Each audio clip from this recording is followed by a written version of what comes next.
The easiest way to RB25 swap your R32 Skyline is so simple. This is what you do. You get the engine mount off of the RB20 motor, which guess what, came in the car. You get these solid style puck urethane engine mounts, all right? You get this cross member from the RB factory website, which comes with all the mounts that you need to fit the RB25 gearbox to the RB25 motor. Next, you will need to get the tail shaft modified, but only the front half. It just needs to be shortened, I think, and you get a different yoke. As you can see, as you may notice, I got a replaceable uni joint fitted to my front shaft when I got it changed, just because if that ever fails, well, it can be replaced easier. Whereas the original one from Japan that came with the tail shaft, it actually has a special kind of press machine that you need to change out the unis, so you couldn't just bash it out and change it, but you can if you get a new uni joint and yoke put into the tail shaft. I don't know if that makes sense. The drive shaft people will explain that to you when you're about to go and hand it over. And that cost me like, I think it was $450 for that, which might seem like a fair bit, but you need to future-proof your car. You know what I mean? Like you want to make sure that if your car breaks, you can fix it in the future yourself. Like that's how I'm sort of going about a lot of these upgrades and stuff that I do. Like I couldn't have changed the uni joint before and it was pretty much guaranteed to fail eventually. But now with that, which it probably won't fail now, but if it did fail, well, I can swap out a uni by myself. Like I don't need to go to the shop for it, but only because I spent a bit extra at the time rather than just getting the drive shafts shortened and then using the original uni that came in it. Either way, thought that was pretty interesting. Thought people might want to see it. So total cost is like $600, I guess. Hey guys, welcome back to the channel. Enjoying the weather here today. Before we get into today's video, I need to show you guys what I got for my birthday this year, which is the Colonel, the beautiful white leghorn chicken.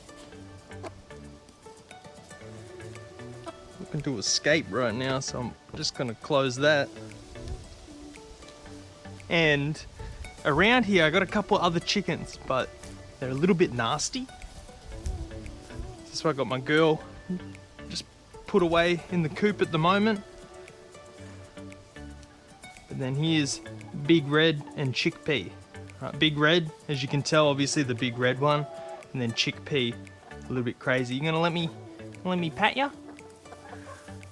Oh, oh, hey, hey, my new girls. So that's what I've been up to this week.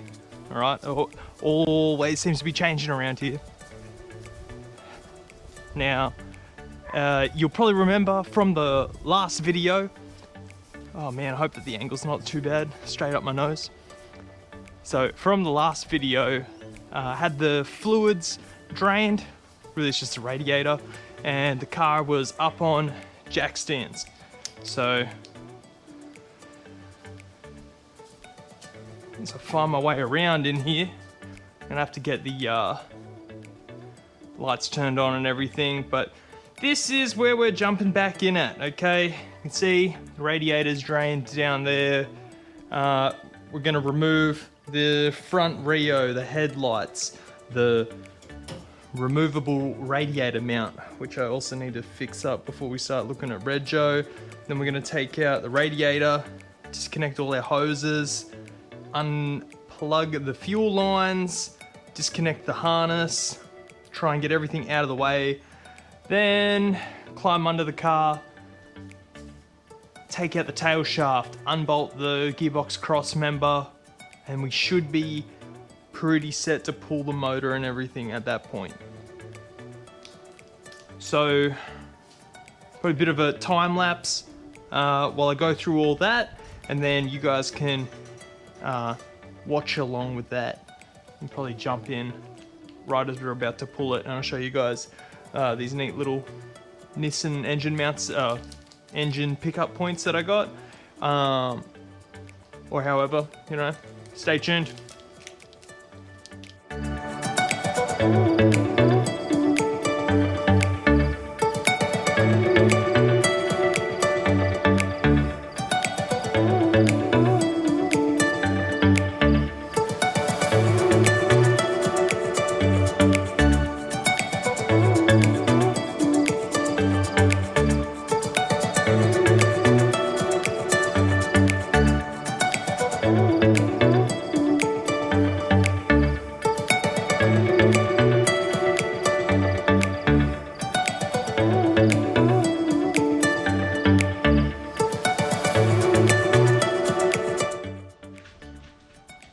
Okay, so obviously, whatever, engine still had a bit of water in it. Now it's all over the floor. I'm gonna give that a minute to cool off.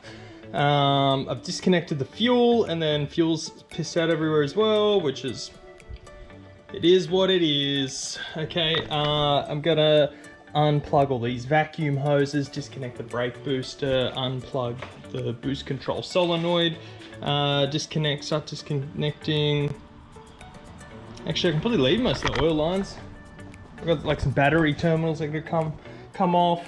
And then we connecting the engine crane there on the back and here on the front. These are genuine Nissan RB engine lift points that are unreal how much better it is when I'm pulling the motor out when I have these things in.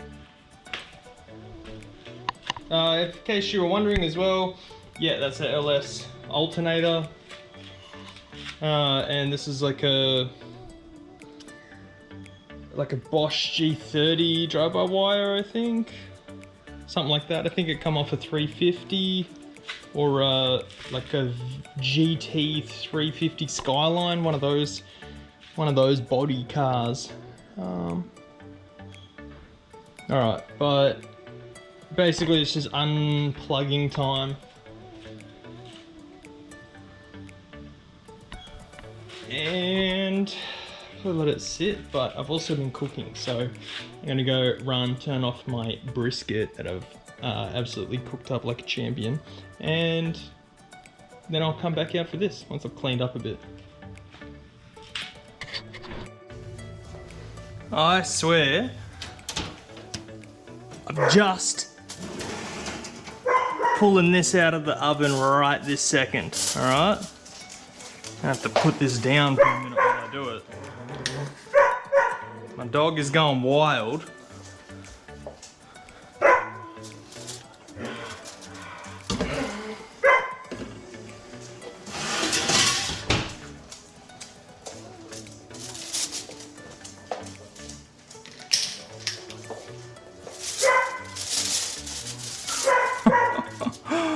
Oh, I wish you guys could smell this. I wish you guys could smell this. This is going to turn into the most incredible gravy too. You know what's even funnier? As soon as I've pulled this out of the oven, I hear a supercar turn up. Watch out, my boy. Watch out, my boy.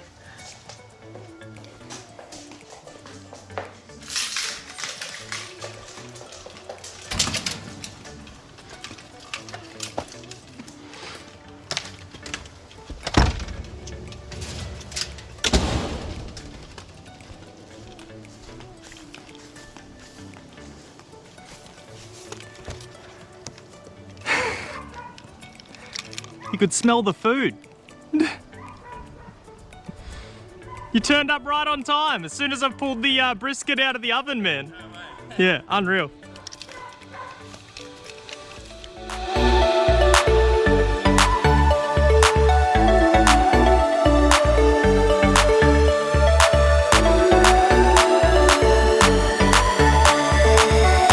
It is the next day and we're getting back into the car.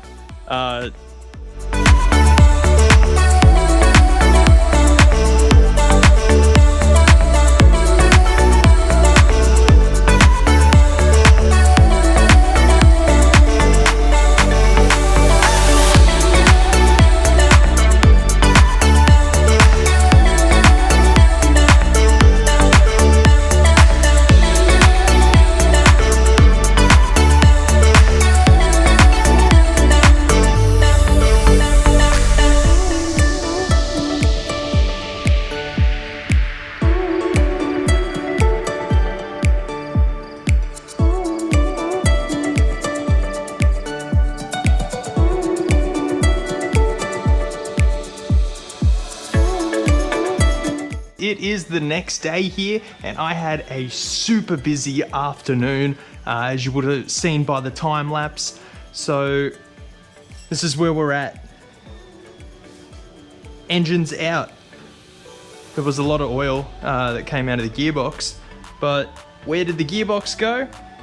I actually got a phone call yesterday afternoon from a gentleman who he wanted one. He's gonna go get the box rebuilt, which is perfect. So I actually got to go and sell the gearbox as soon as it came out of the car, which is pretty good with the markets at the moment.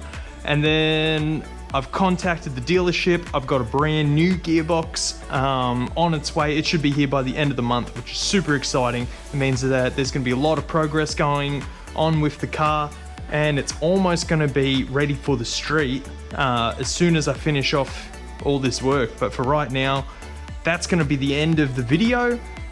All that I'm going to do is clean up in here and tidy up a few things. Obviously, I've made a bit of a mess trying to pull that gearbox out so quickly, but yeah, I hope that you enjoyed the video this week.